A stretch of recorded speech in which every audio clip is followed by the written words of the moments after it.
Hello horse racing fans, and welcome back to an old classic. I haven't really done horse racing myths a lot. It's been over a year since the last episode, and that was generally just because of a lack of ideas. But I did like the idea for the show, and I always had one episode I wanted to do, but just never got around to doing it because I just kept on procrastinating and distracting myself with other projects.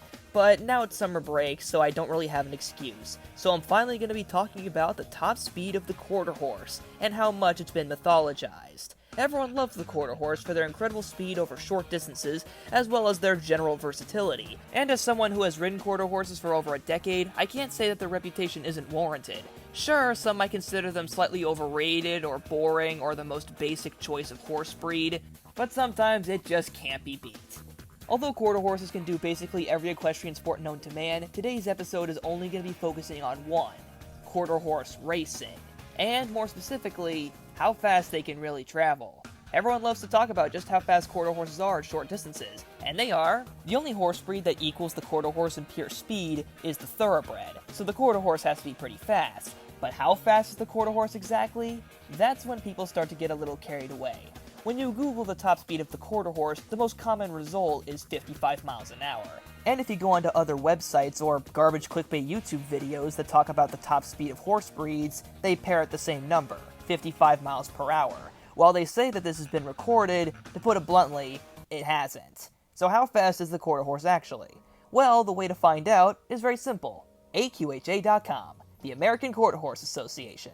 What better way to find out how fast a quarter horse is than with an association like that? And luckily, they have an entire page on their website about the world record speeds of quarter horses. With all these official world records from distances as short as 110 yards all the way up to 1,000 yards, it was pretty easy to convert them into miles per hour and then make a table and a graph based off of this data.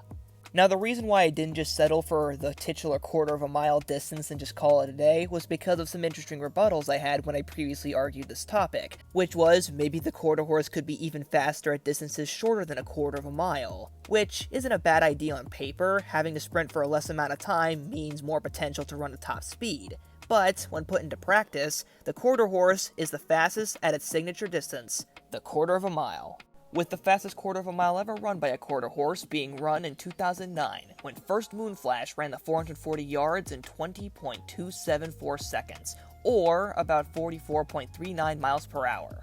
When it's run at even shorter distances, the quarter horse has to spend more time accelerating than actually holding its top speed, ultimately equating to a slower overall speed.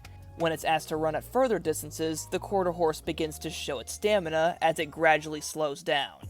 This is why when you pit a thoroughbred against a quarter horse, the thoroughbred usually wins. But I digress. The point of this video was to debunk the common myth, which is that the top speed of a quarter horse is 55 miles an hour. In actuality, the top speed of the quarter horse is closer in line with 44 miles an hour. Still incredibly fast, but not that.